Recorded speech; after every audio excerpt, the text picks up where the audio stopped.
Eu sou Gabriel do Infovarejo, estou aqui com o Fernando Bravo. Gostaria que todos nos confirmassem se vocês estão escutando bem, se estão conseguindo ver a tela. A gente está com um slide com o título do nosso tema de hoje. Só estou esperando aqui um pouco a confirmação de tudo ok. Vanildo, tudo ok, bacana. Alto e claro, slide ok. Então vamos lá, pessoal. Eu estou hoje com, né, esse é mais um webinar do Infovarejo. Hoje nós vamos falar de um tema super importante que está, né, em alta, que é o e-commerce para supermercados. E ninguém melhor do que o Fernando para falar sobre isso, que ele vai falar um pouquinho da trajetória dele, mas começou como supermercadista, né? Supermercadista, né? Isso mesmo. E depois criou uma empresa de tecnologia e hoje, faz quantos anos que você agora é só... Apenas no negócio de tecnologia, como e-grocery, exclusivo há 1 ano e 4 meses, mas essa empresa de e-grocery nossa já existe há 3 anos. 3 anos, legal. Então, e de supermercadista? Supermercadista, 18 anos. 18 anos. Então, conhece muito bem as dores aí do negócio, sabe muito bem. E é um parceiro aqui do Infovarejo, produz conteúdo para a gente resolveu fazer esse webinar para compartilhar um pouco do conhecimento. E o tema de hoje, como é um webinar, a gente tenta fazer temas mais práticos, objetivos. O Fernando vai falar dos 5 principais desafios e soluções nas vendas online de supermercados. Vou passar a palavra para ele. O Infovarejo agradece a participação do Fernando e da VIP e de todos vocês aí. Tá? A gente vai ficar à disposição aqui, agora o Fernando vai comandar. Bacana? Vamos lá, Fernando, fica à vontade. Beleza. E aí, pessoal, boa tarde. Eu já vi aqui algumas respostas que todo mundo está escutando bem, vendo bem. Vou iniciar falando um pouquinho, bem brevemente aqui, da minha experiência e depois sigo para o conteúdo mesmo, que eu acho que é o nosso foco. A ideia não é fazer uma apresentação muito longa, uma apresentação bem objetiva e que seja bem focada nos pontos que trouxe para a gente discutir. E eu quero depois dar um espaço a perguntas e entendendo quais serão as dificuldades, as dúvidas e os anseios aí que os nossos participantes têm, tá? Então, vou falar um pouquinho bem breve, o Gabriel já fez uma apresentação, mas vou reforçar um pouquinho. Eu atuo no varejo supermercadista desde os anos 2000, desde muito jovem, e conduzi uma empresa de varejo, uma empresa atacadista, que fez parte do grupo VIP ali, de negócios, e no meio desse caminho... desenvolvemos um negócio de tecnologia que iniciou as nossas operações online. E, basicamente, esse negócio de tecnologia começou, né, desenvolvendo uma solução proprietária, porque no mercado não existia nenhuma plataforma com vocação de alta aderência para o nosso nicho. Então, esse negócio de tecnologia aportou as nossas entradas nos canais digitais de vendas online e depois se tornou um business independente, uma empresa, um CNPJ, que existe aí há 2 anos e meio, 3 anos, e do qual hoje eu sou totalmente exclusivo, porque deixei as operações varejistas, vamos dizer assim. Então, brevemente, essa é a nossa questão de especialidade. Eu, então, estudo e trabalho com o varejo online, com o e-grocery, né, o e-commerce para supermercado, que a gente hoje dá um nome de e-grocery, para ficar mais específico. Trabalho com isso mais ou menos com pesquisa e desenvolvimento desde o ano de 2009. Já iniciei as pesquisas para ter um primeiro produto ali nos idos de 2012, um produto mais robusto, né? E a VIP Commerce, a nossa empresa de grocery, ela, como plataforma, know-how, atendendo o mercado dos supermercados, ela, desde meados de 2016, aí, que ela está no mercado. ok? Então, vou iniciar um pouquinho aqui falando dos próximos passos. Bem brevemente, falar um pouquinho do que está se tornando o e-grocery, tá? Hoje, alguns indicadores para nós refletirmos. 55% das redes que mais cresceram em 2017 possuíam lojas online. A gente está falando de um dado um pouco mais antigo já, 2017, até porque tudo que a gente tem estratificado em dados é um pouco do passado. O mercado brasileiro de grocery projeta movimentar 48,65 bilhões em 2023, e isso corresponde basicamente com cerca de 10 a 15% do negócio de varejo autosserviço, né? Então, a estimativa é que aproximadamente de 10 a 15% do varejo, né, supermercadista vai passar por um canal digital até 2023, são as estimativas, as projeções, e isso é o que os indicadores nos conduzem. Menos de 10% das 200 maiores redes possuem operação online. Isso, na verdade, é um indicador do quanto que nós temos a crescer, né? O mercado ainda é amplo para se desenvolver. E o ticket médio, falar um pouquinho do ticket médio do e-grocery, que é em média de até 7 vezes maior que o das lojas físicas, né? Então, a gente está falando de um ticket médio que em loja física ali ele fica em torno de R$30 a R$40, e que o do e-grocery ele está na casa de 250, 280 a 350, dependendo do estado de amadurecimento do negócio. Vou passar aqui para o próximo slide. Tá. A média de itens por compra, a gente tem um indicador aqui que é na casa de 60 itens por compra, né? E aí, quando a gente fala de volume de embarque, se a gente pega o nosso volume médio, a gente está falando de uma média de 5 volumes de embarque em média. Então, começando pelo primeiro problema, vamos dizer assim, que o primeiro problema que a gente vai tratar a respeito dos 5 pontos, né, que a gente falou dos 5 principais problemas e soluções que a venda online para os mercados enfrenta. Então, o primeiro problema que a gente vai falar é de vender e não ter para entregar. Então, é como combater a ruptura na entrega, né? Então, assim, antes de mais nada, é importante para que a gente desenvolva um bom projeto de venda online de um supermercado. É muito importante que essa unidade de negócio, né, essa filial, ela tenha, de preferência, um estoque mais acurado, né, um controle de estoque mais acurado, né?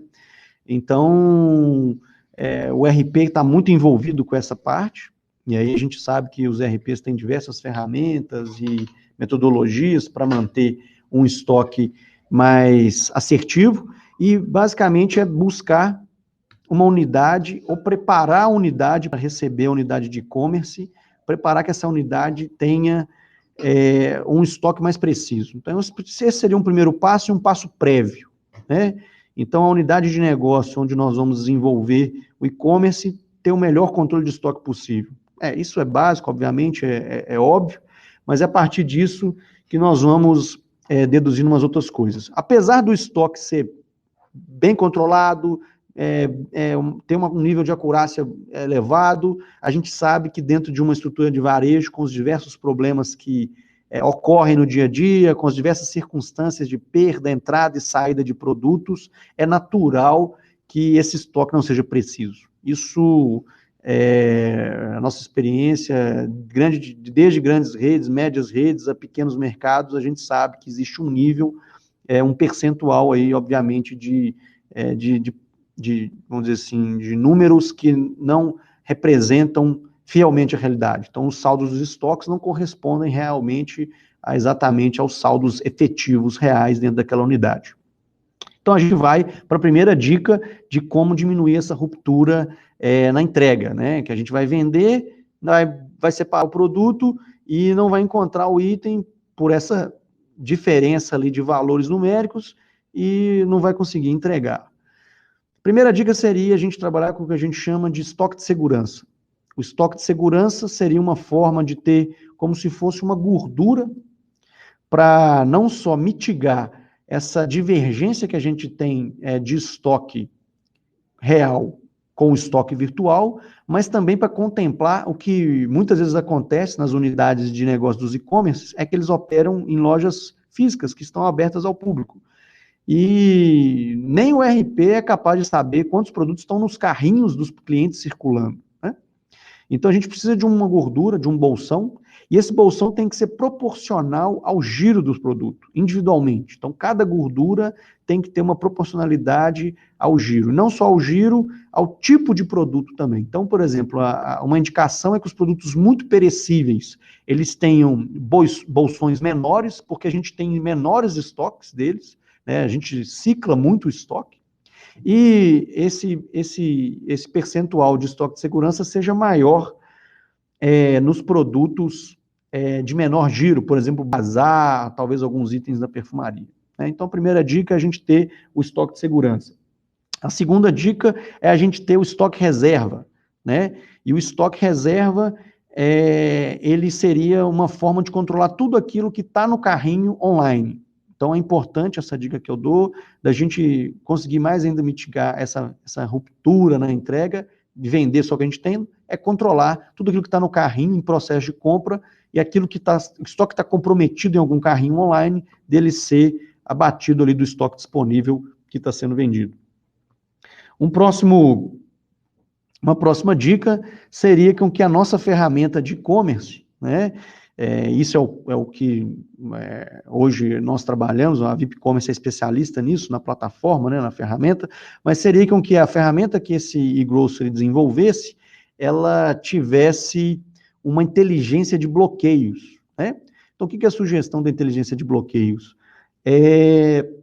Possibilitarmos que numa situação eventual de ruptura, onde um separador não encontrou um determinado item ou encontrou um produto que não está adequado para ser despachado, está danificado, está vencido, que ele notifique o sistema e o sistema bloqueie esse produto para venda. Ou seja, eu tenho uma frustração, às vezes, de um cliente, pois ele caiu numa circunstância de um produto que eu não tenho ou está impróprio, só que a partir dessa circunstância unitária do cliente, eu gero um bloqueio, que futuramente vai ser resolvido, aí eu indico sugestões a respeito disso, mas esse bloqueio impedir que os próximos clientes tenham esse produto disponível para que ele seja vendido e gere novas frustrações, já que ele está com problema.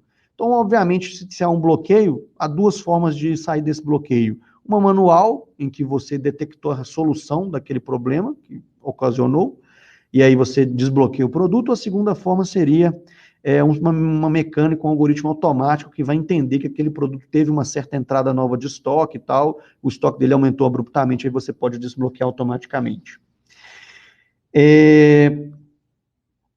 Então, o próximo ponto que a gente trata a respeito de dicas para como resolver seria também a ferramenta, né, numa situação em que eu tenho uma rede de supermercados, eu tenho várias unidades e talvez até unidades próximas daquela onde eu separo as compras das vendas online, eu consegui uma forma de utilizar esse estoque, esses itens das outras unidades, que às vezes já tem um fluxo logístico natural para aquela unidade, para poder suprir aquela falta. Para isso, a ferramenta precisa ter um método, uma forma capaz com que você veja todas as rupturas de forma fácil daquelas separações que estão ocorrendo, para poder passá-las para uma outra unidade, atender, supri-las de forma ágil, tá? De forma rápida.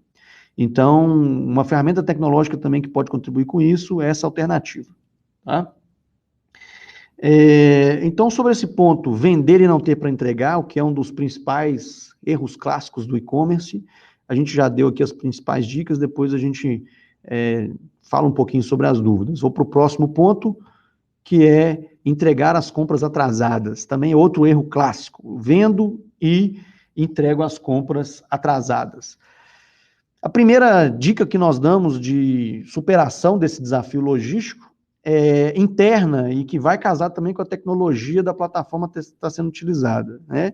Mas a primeira dica é o seguinte: os separadores, os atendentes, os empacotadores, as pessoas que estão no meio do processo, que estão resolvendo o processo logístico da compra que foi feito online, eles não podem todos olharem para o horário de entrega, né? Se todos olham para o horário de entrega e acham que aquele é um horário que nós temos que estar dentro, nós temos que funcionar sob ele, isso vai gerar uma falha de planejamento. Por quê?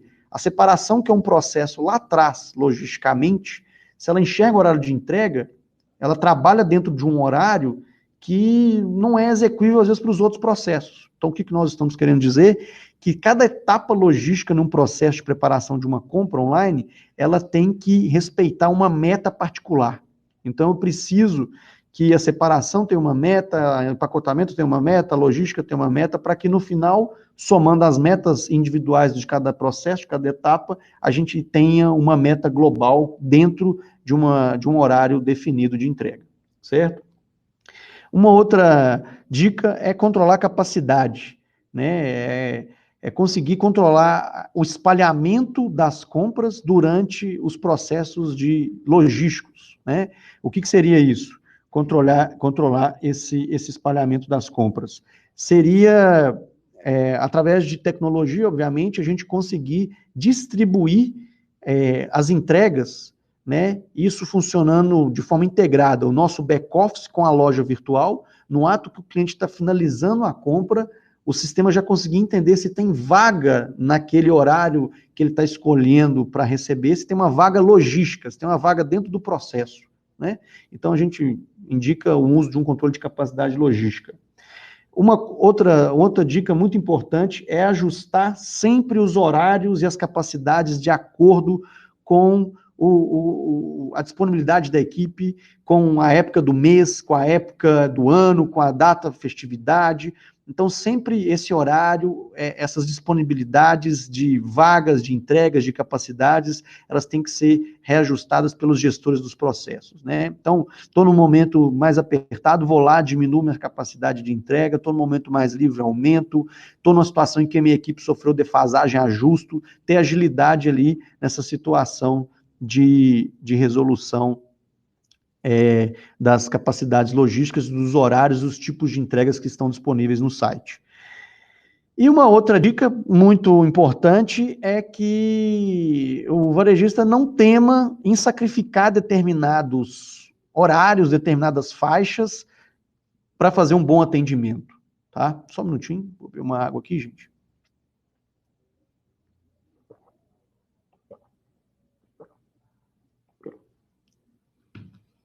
Então, quando eu digo para o varejista não ter receio de sacrificar determinadas faixas de horário, eu vou dar um exemplo, por exemplo, muito claro. Às vezes, o processo de reposição dos hortifruti granjeiros, ele tem um dia que é muito mais importante, né? Normalmente as empresas de distribuição de hortifruti no final de semana são um pouco, vamos dizer assim, mais escassas. As centrais de distribuição de hortifrutis, elas funcionam com menor capacidade nos finais de semana. Isso faz com que, por exemplo, as segundas-feiras sejam dias cruciais para a reposição dos hortifrutis. Então, normalmente a mercadoria hortifruti granjeira, na segunda-feira pela manhã, ela não está muito boa. Então, muitas vezes o varejista, para enviar uma compra com um produto adequado para o seu cliente, ele fica esperando essa chegada dos produtos hortifrutis, né, por exemplo, na segunda-feira, que pode ser que chegue no final da manhã, no meio da manhã, ou no início da manhã, mas que vai ter todo um processo de distribuição, descarregamento e do fluxo logístico dessa mercadoria. Mas o que isso ocasiona muitas vezes? Um atraso na entrega. Se você objetiva qualidade, você não vai enviar um produto muito ruim, vai tentar diminuir a ruptura do cliente, e às vezes esse processo de ter disponibilizado uma entrega na segunda-feira de manhã possa possibilitar que você comece a acumular atrasos nas entregas. Então, só dando um exemplo, às vezes é necessário que a gente sacrifique determinados horários de entrega. Por exemplo, nesse caso, o indicado é a gente não abrir uma janela de entrega na segunda-feira de manhã, por exemplo. Tá? Lógico que tem outros casos, outras soluções que poderiam resolver esse problema, mas a questão é, para evitar atrasos, faça um fit da sua capacidade logística, do seu ciclo de mercadorias, de acordo com o que o seu negócio é. Em prol da qualidade, sempre tente mandar todos os produtos, o mix completo da compra, mas mais do que isso, se for necessário ajustar a capacidade logística, os horários de entrega para conseguirmos atender as expectativas e não atrasar, talvez esse sacrifício deve ser feito. O próximo ponto seria um erro muito clássico também no e-commerce, que é vender um produto e entregar outro. É comum. Em supermercado é muito comum, mais ainda porque existem muitos itens com características similares, né? Quando a gente vai na gôndola, por exemplo, muitas vezes a pessoa que está separando por um processo exaustivo ou com uma série de itens que ela está separando, ela não vai identificar, por exemplo, a diferença de um leite integral de um desnatado, de uma Coca-Cola tradicional de uma Diet, de um produto que é um milho cozido em conserva, outro é milho cozido a vapor da mesma marca. Então, esteticamente, muitos produtos parecem, e isso pode levar a falhas na separação. Então, magazines têm outros problemas acerca disso, como eu estou fazendo uma apresentação exclusivamente de grocery, vou falar como que a gente pode evitar vender um produto e entregar outro, que é outro erro clássico do e-commerce, e muitas das pessoas que compram pela internet já experienciaram esse erro. Então, a primeira sugestão é que no seu processo de separação dos itens, você tenha necessariamente, se possível, uma conferência cega, né? Então, que você não separe os itens pela descrição, e sim pela orientação do código de barras, mas não dando ao separador o código de barras completo, dando um fragmento do código de barras, mas com que ele confira todo o código de barras, e por isso torna-se uma conferência cega. É possível fazer isso a nível de lista? A nível de lista impressa? Mas não é confiável. Então, por isso que aqui vai nossa segunda dica envolvendo a separação dos produtos. Que a separação seja feita utilizando algum mecanismo digital, né? Um coletor, um celular, um tablet, e esse mecanismo digital seja possível estar acoplado a um leitor, que no coletor é natural, mas nos outros dispositivos que tem um leitor Bluetooth, alguma coisa associada, para que os códigos de barras sejam lidos e conferidos. Isso sim se torna uma conferência cega mais robusta.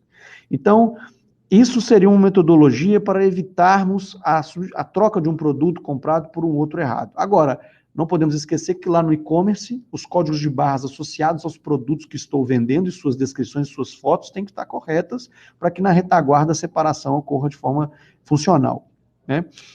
Então, nós temos experiência nessa área de fazer separação digital online e a gente entende que esse é o melhor caminho para uma separação eficaz.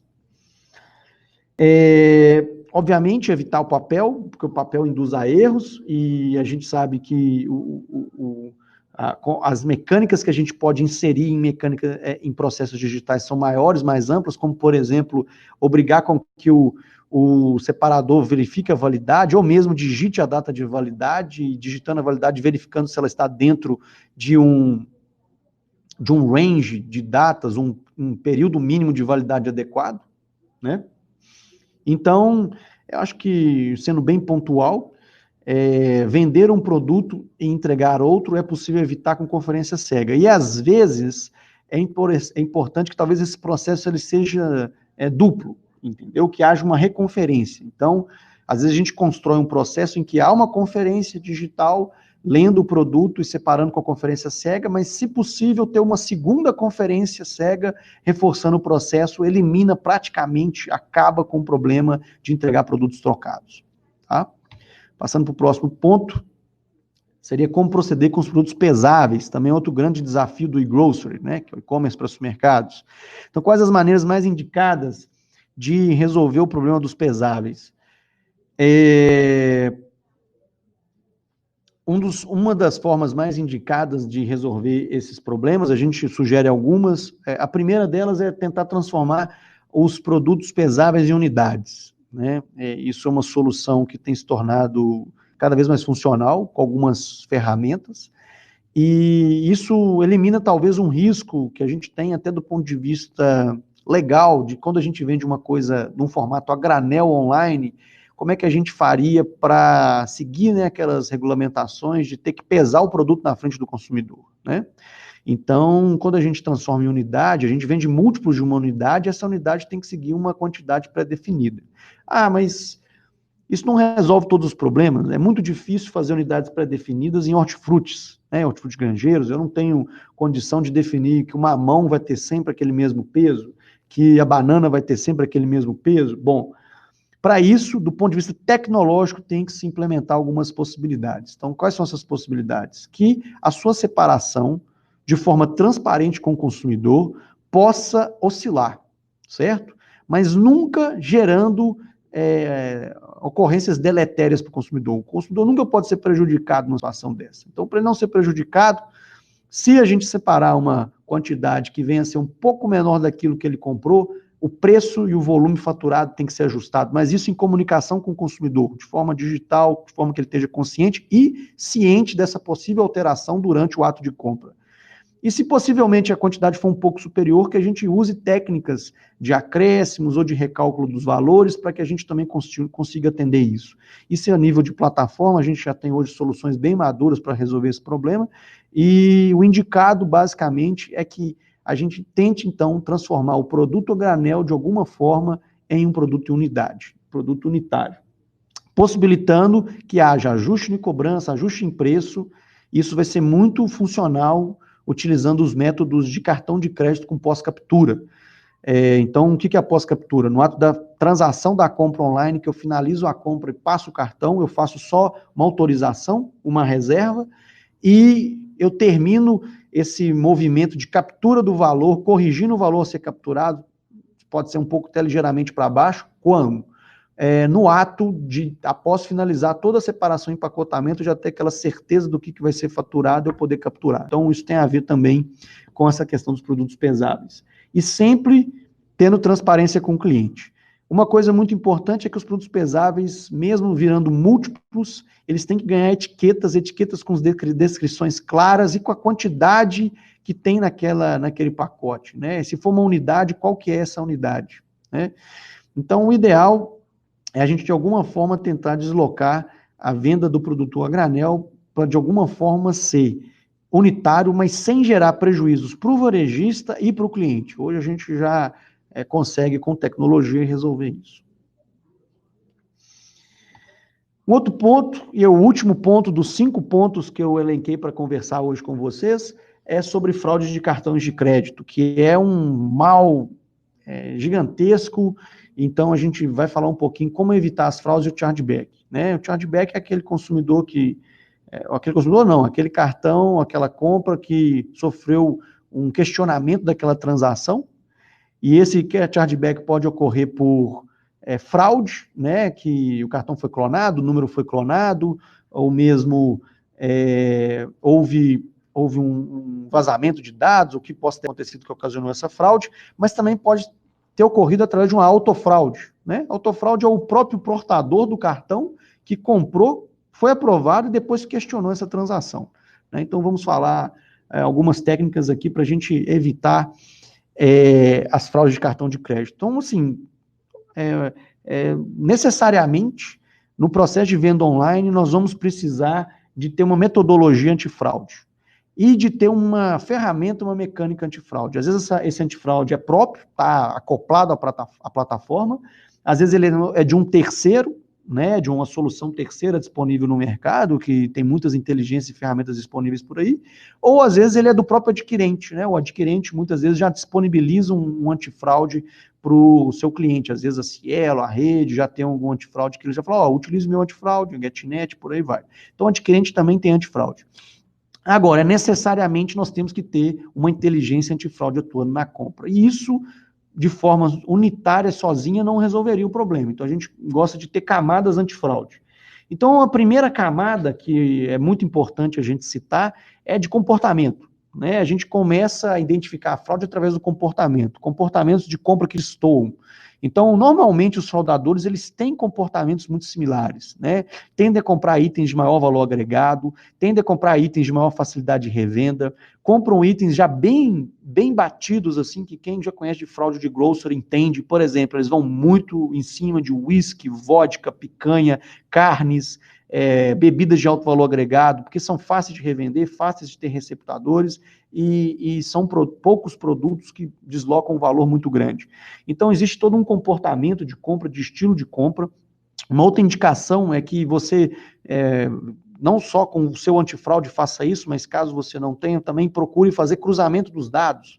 Normalmente o fraudador, aquele que clona, ele não tem todos os dados do cliente. Aliás, falta-lhe muitos dados. Normalmente ele tem só o número do cartão, tem a data de validade do cartão e o dígito verificador, que hoje é só o necessário para poder fazer qualquer transação.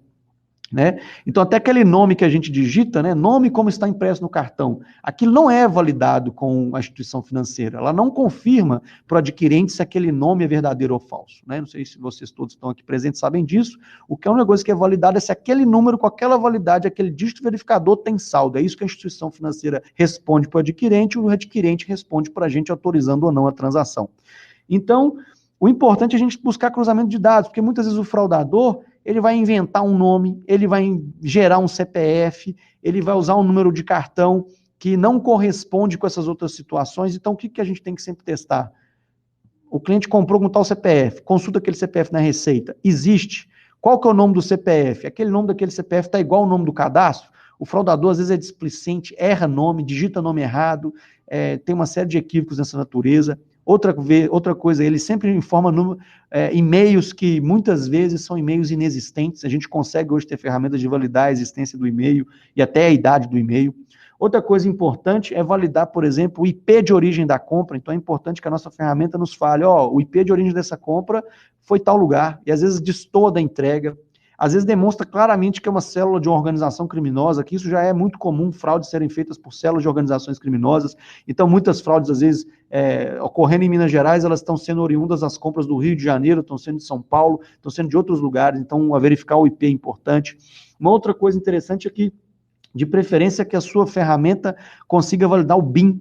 O BIN é o número do cartão, né? E a gente consegue, pelo BIN, já identificar algumas coisas, né? Que existe um loteamento dos BINs para instituições e para suas bandeiras. Então, o BIN já revela para o lojista qual que é a bandeira e qual que é a instituição financeira, muitas vezes, tá?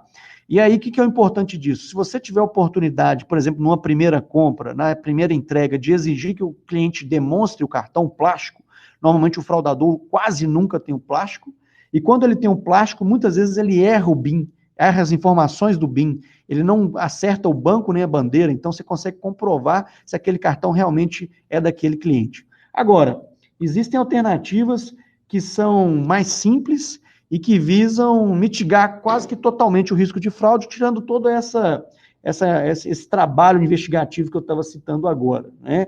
Uma das formas baratas de resolver o problema de fraude no primeiro momento, não é a mais indicada, mas é uma forma barata, é colocar o pagamento como pós-pago. Né? Então, você vende, entrega, o pagamento ocorre na entrega. Não é a forma mais indicada, porque isso tira uma série de possibilidades de compras e de formas de compras dos clientes que querem pagar online, não querem estar necessariamente na entrega, que às vezes não estão presentes para poder receber a compra e precisam dessa metodologia mais simples de pagamento. Então, não é a mais indicada, mas eu cito. Agora, existem outras ferramentas, outras possibilidades, que são acordos com os próprios adquirentes, muitas vezes, que acordos esses em que o adquirente fala, olha, se eu aprovar, eu vou passar um antifraude, se eu aprovar, quer dizer que eu seguro o meu risco de fraude. Isso, a gente já tem adquirentes fazendo essa modalidade, eles incorporam o risco de fraude, obviamente que isso repercute em algum nível na taxa que é cobrada sobre a transação. Né? Mas é uma forma de solucionar e diminuir drasticamente o esforço de inteligência dentro do varejista. Uma outra forma é buscar um antifraude que também dê um nível elevado de correspondência de fraude, às vezes até assuma a nível contratual as fraudes que estão ocorrendo. Existem antifraudes também com essa mecânica, não só adquirentes. Então, basicamente, a gente tem essas tratativas. Uma recomendação que eu até tinha elencado aqui, acabei esquecendo, é que uma das formas de combater a autofraude no processo, mesmo a gente querendo digitalizar tudo, é tentar sempre ter um recibo assinado pelo cliente na entrega. E esse recibo sendo de preferência igual ao da identidade daquele cliente, daquele portador de cartão. Por quê? Se realmente aquela assinatura for fidedigna à assinatura do documento de identidade e for uma assinatura compatível ao documento de identidade da identidade que é do portador do cartão, é um elemento de comprovação para tentar anular a autofraude, né? A autofraude é aquela que eu disse que o cliente mesmo fez a compra e ele mesmo alega que não fez, né? Na busca de vantagens indevidas aí. Os 5 pontos que eu trouxe para discutir com vocês, basicamente, são esses. E agora eu vou falar brevemente da nossa tecnologia, da plataforma VIP Commerce, e depois vou abrir o espaço para perguntas aí, para a gente poder caminhar para o encerramento desse webinar.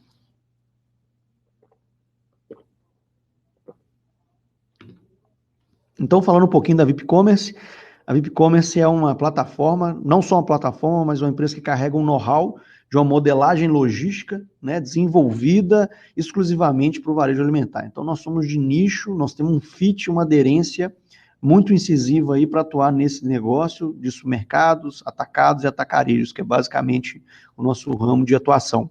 Somos uma plataforma white label, e sendo uma plataforma white label, nós estamos sempre colocando a cara e a marca do cliente em primeiro plano, sendo transparentes para o consumidor final, né? Isso é hoje bem diferente de alguns modelos que existem no mercado, como o próprio Rappi, outros modelos similares, que são empresas de e-grocery também, mas que acabam retendo o cliente para si e acabam, muitas vezes, sendo a face com o cliente, e o varejista, uma vez saindo dessa plataforma, ele deixa seu cliente ali para o marketplace. Então, nós somos marketplace, somos totalmente integrados, né, à estrutura atual do negócio do varejista, então nós buscamos sempre ter uma integração de alto nível com os ERPs, né, e aqui estou dentro da estrutura da Infovarejo, mas que também é muito parceiro do Avanço, e o próprio Avanço, por exemplo, é um sistema integrado conosco, assim como outros. A gente proporciona que o supermercado esteja sempre presente nos canais digitais, todos eles, né? A gente está sempre buscando que o varejista tenha um canal, não só um site responsivo, que pode ser aberto em celular, tablet, televisão, computador, mas também tendo um aplicativo com várias outras funções interessantes, tanto para o varejo online quanto para o varejo físico, agregando algumas soluções nesse sentido. E a ideia é que esse aplicativo, né, a gente já tem visto, é que ele assuma cada vez mais o papel de compra e recompra dos clientes, né? Nós temos notado que os aplicativos têm tido uma absorção muito grande dentro do e-grocery, e isso tem sido muito interessante. Nosso negócio é totalmente escalável e em nuvem, e isso é um ponto que eu acredito que vocês já poderiam ter imaginado, mas é um sistema de fácil escalagem e toda a infraestrutura da VIP Commerce, do sistema, dos bancos, dos servidores, a própria VIP Commerce que gerencia, né, desonerando o cliente dessa natureza. Nós proporcionamos uma solução completa de grocery, então nossa preocupação é atuar de ponta a ponta, desde a venda até a finalização e entrega e retorno do veículo com as devoluções das questões de tesouraria. A gente controla todas as etapas, desde a venda no site, no aplicativo, internamente, naqueles processos que eu citei. Nós temos todos esses tratamentos de antifraude, separação digital, empacotamento, faturamento, tratamento de pós-captura, logística, agrupamento de compras, de rotas, de regiões. Temos aplicativo logístico para poder acompanhar a entrega em tempo real, ver onde o entregador está fazendo o que ele fez. Na separação, mesma coisa, aplicativo de separação Android, podendo acompanhar toda a separação. Então, a gente faz todo esse gerenciamento de pedido, esse OMS, esse Order Managed System, aí nós controlamos ele. Integrações com RP, logística, back-office, com uma série de funções e métricas para poder fazer ofertas, isenções de fretes, fazer ações de desconto, convênios, ofertas exclusivas, fazer o cliente ter sua oferta específica diferente de outro cliente, trabalhando naqueles itens de tração. Nós temos uma atuação muito firme, então, de forma horizontal, é o que a gente chama de full commerce, a gente atende desde a interface de venda até os controles internos ali, todos necessários para o varejista. E não somente isso, incluso na plataforma nativa, tá todos os mecanismos antifraude, as formas de comunicação, de envio de newsletter, de envio de SMS, de envio de push, tudo de forma nativa. Aqui um pouquinho da nossa atuação, nós estamos basicamente hoje já em 8 estados, alguns clientes nossos, aqui em Minas nós temos vários cases também, e aqui o nosso último slide, que os nossos contatos, para caso quem queira, no primeiro momento os meus contatos, E em segunda fase, aí, os contatos da VIP Commerce, estamos prontos para atendê-los. Então, falei de forma breve o que é VIP Commerce e acho que eu consegui trazer algum conteúdo interessante para vocês a nível dos 5 principais problemas e as possíveis soluções. Gostaria de agora abrir um espaço para perguntas, caso alguém tenha interesse de fazer alguma pergunta, alguma solicitação, o chat está aberto, é só solicitar no chat alguma explicação, alguma dúvida, perguntar alguma coisa. Agora seria mais esse momento. Aqui tem uma pergunta, Gabriel, que até vou te perguntar, que é perguntando se a apresentação estará disponível após o webinar. Depende de você. Ah, tá. Então a gente vai disponibilizá-la aqui. Quando o pessoal faz pergunta, ô Fernando, fazer uma curiosidade aqui, não sei se o pessoal está me escutando, eu tenho uma certa curiosidade. Você comentou um pouquinho sobre um dos erros, a questão de você não ter o produto para entregar, né, que é bem básico e vai frustrar o cliente. Como que, assim, essa questão do controle de estoque, como que vocês lidam com isso, né, no supermercado que hoje não tem controle? É possível de ter algumas amarrações na plataforma, Sim. ter vamos dizer, redução de mix? Como é que funciona isso? Sim. O supermercado que não tem controle nenhum de estoque, a gente vai usar uns mecanismos um pouco mais, vamos dizer assim, mais aproximativos, né? Isso com base nas últimas entradas, no giro, a gente consegue mais ou menos estimar um estoque. Não é o ideal, mas é possível ter alguma forma aproximativa ali do estoque dele com base nas últimas entradas e nas saídas, né? Agora, aquele que tem um controle razoável, não está muito bom, o ideal é dosar um pouco mais a mão naquelas ferramentas que nós sugerimos, que seria o estoque de segurança, né? Essa gordura ali de oscilação dos estoques, a gente conseguir alterar um pouco mais ali nesse modelo e, se possível, quando ocorrer a ruptura, ter algumas alternativas para tentar resolver para o cliente essa situação. Existe uma alternativa que, quando a gente escala, não é muito execuível, que é tentar buscar esse produto em outra unidade, outra filial, ou até mesmo outro varejo, né? Mas isso, se você escala, fica muito complicado manter esse tipo de prática. Uma outra alternativa é sempre sugerir para o cliente uma substituição por um item superior ou igual, entendeu? De uma coisa similar, né? Isso pode acontecer. E agora, o mais importante é, sem dúvidas, que quando acontecer essa ruptura, você ter técnicas para mitigar com que ela aconteça e mitigar também com que ela propague, que aconteça para outros, que foi as dicas que eu basicamente compartilhei a respeito de como evitar que isso propague e como evitar que isso aconteça. Entendi, legal. E no caso da VIP, vocês fornecem a plataforma, mas também como que funciona? Existe uma implantação? Vocês têm a parte de serviço? Porque eu acredito que, pelo que eu entendo um pouco, né, desse negócio do e-commerce para supermercados, é muito processo. Né, é importante a tecnologia, mas tem muito processo e conhecimento. Como é que é isso? Sim, exatamente. Nosso negócio hoje não é só tecnologia, não é só plataforma, né? A gente embarca na tecnologia uma modelagem logística, né? Então, a gente entrega, além da plataforma, uma modelagem logística do negócio e dos processos, né?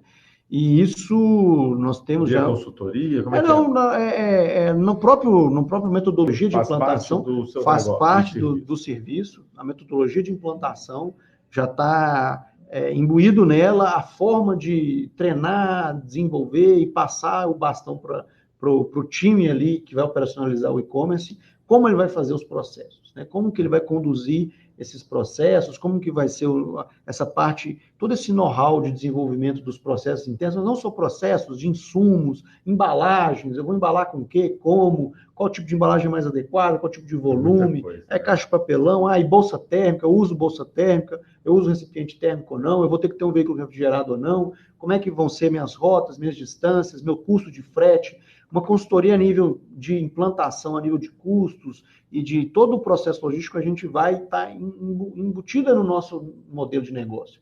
Agora, não só nisso, mas na outra parte, que muitas vezes o varejista físico, ele tem uma loja, está acostumado a fazer tabloide, fazer as ações dele de estratégia de comunicação, mas o marketing digital ele ainda não tem todo um know-how. Então, a gente, além de passar todo esse know-how de processos, nós já transferimos algum know-how para que esse varejista desenvolva uma célula ou tenha terceirizado uma célula de marketing digital para poder vender, para poder converter. Porque é totalmente diferente a forma de conversão online, totalmente diferente como que você capta esse lead, como você converte, como você fideliza. Né? Nós não temos as mesmas técnicas e ferramentas que as lojas físicas. Então, por isso que o varejista precisa de um apoio nessa situação. Bom, legal demais. Bom, acho que a gente vai olhar se vai compartilhar, né, o webinar, a gente vai verificar internamente. Agradeço, Fernando, deixo para as suas considerações finais, para a gente poder encerrar o nosso webinar. Beleza, vi que não tivemos dúvidas aqui, então quer dizer que foi muito bem explicado, talvez. Eu agradeço a participação de todos que estão nesse webinar e ficamos muito satisfeitos aí com a participação de quem pôde comparecer. Deixamos os dados aqui de contato e ficamos à disposição quem quiser conhecer um pouquinho mais, quiser entender um pouquinho mais de grocery, nós estamos à disposição, é a nossa especialidade. Pessoal, então até a próxima, vamos acompanhando aí os nossos conteúdos e fica um grande abraço aí da nossa equipe para vocês. Beleza. Bacana, tchau, tchau.